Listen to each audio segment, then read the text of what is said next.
Hey there, my name is Jay. I'm one of the expert PTE academic teachers here at E2 Language. So, Pearson has just released some new research where they have aligned their scores to the IELTS academic scores. Now, there's a lot of confusion out there about what this means for you as a PTE academic candidate. And what I'm going to do in this video is go through what this does mean for you. Okay, let's take a look. The first thing to realize is that there is no change to the PTE academic test itself. The format is not changing, the question types are not changing, nothing is changing within the test itself, okay? So if you've heard otherwise, it's incorrect. Second thing, there is no current changes to the PTE academic scores for migration, university entrance, or employment. Okay, we'll talk more about what this alignment or concordance means, but right now, if you're taking PTE Academic, there is absolutely zero change to the score that you need. If you need 79 for migration or university entrance, you still need 79. It's not going to change, and it may not ever change, and if it does change, it may take a really long time to change, okay? So, you can relax, it's all good, but keep watching because we may as well find out what this is all about. If an institute or government decide to change the scores needed for migration, university entrance, or employment, the score change will be minimal, as we'll find out in a second. And as I mentioned, it will take a long time to happen if it ever actually happens. Let's take a closer look at what a concordance study is. Okay, so they call it a concordance study, and what that means is that they looked at the IELTS academic, they looked at PTE academic, they did a study, which we'll talk about in a second, and they made the scores align more closely. And the reason for this is, if you're taking IELTS academic or PTE academic or TOEFL or OET or CAE or whatever, you want the same level of difficulty in your English language test, right? You can't have one test that's harder or easier than another test. So that was the purpose of this research, was to align the scores between two tests, PTE academic and IELTS academic. Now, how did they do this? So what they did is they got two groups of people, right? And they got one group to go and take PTE academic and get their results. Okay, and they got the other group to go and take IELTS academic and they got their results. And then they switched the groups. So the group that did PTE first, then did IELTS academic second, and the group that did IELTS academic first, then did PTE academic. So they got heaps of data. 562 people took both tests, and then they looked at the results so they could more clearly or closely align the two together. Okay, that's how they did the research. In short, they asked the question, what are the comparable score points on two distinct tests? And just for your information, this latest research was an update to some research they did in 2011. So it kind of needed to be updated, okay? And tests do this quite, not often, but they do it sometimes.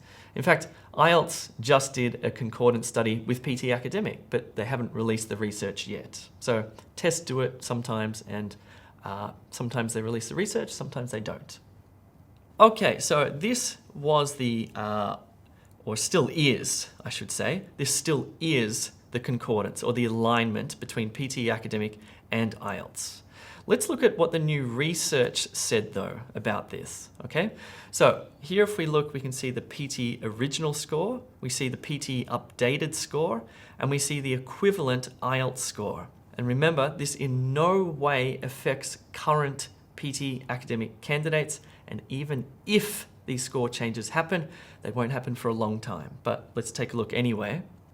Okay, so the research says that while the original score was 30, according to the new research, the equivalent would be a 23, which is an IELTS 4.5. The original score, or the current score of 36, according to the new research, will be 29, which is the equivalent of an IELTS 5. The current PTE score of 42, according to the research, will be a 36. So if these changes occur for migration or employment or university entrance, it actually is easier at the lower end here. That's the equivalent of a 5.5. So the current PTE score of 50 according to the new research, will be 46. That's an IELTS 6.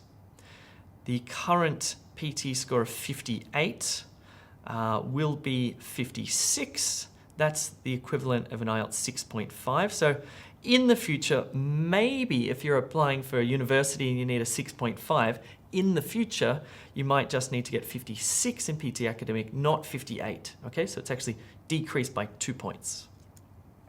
Okay, so the current 65, according to the new research, will be 66. So it's gone up a point. That's the equivalent of an IELTS 7. The current PTE 73, according to the new research, will be 76. It's gone up by 3 points, or will go up by 3 points. That's the equivalent of a 7.5. The current PTE Academic of 79, according to the new alignment study and research, will be 84. That's the equivalent of an IELTS 8.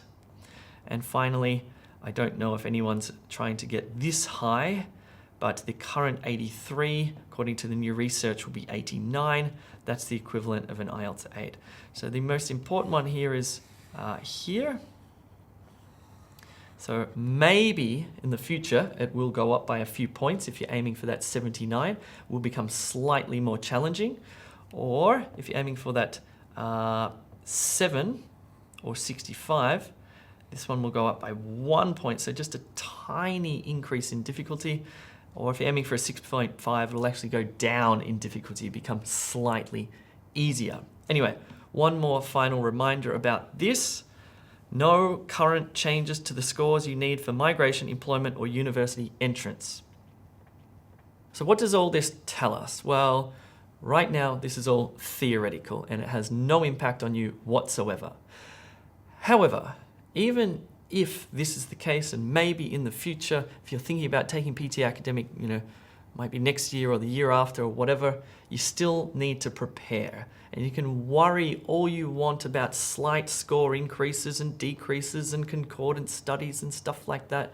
At the end of the day, if you prepare properly, you don't really need to be concerned with all of this stuff here, okay? So if you do need to prepare, check out e2language.com.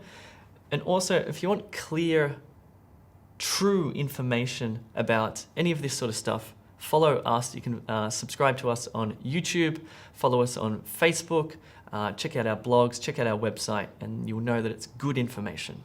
Cool. Thanks very much. My name is Jay. See you soon.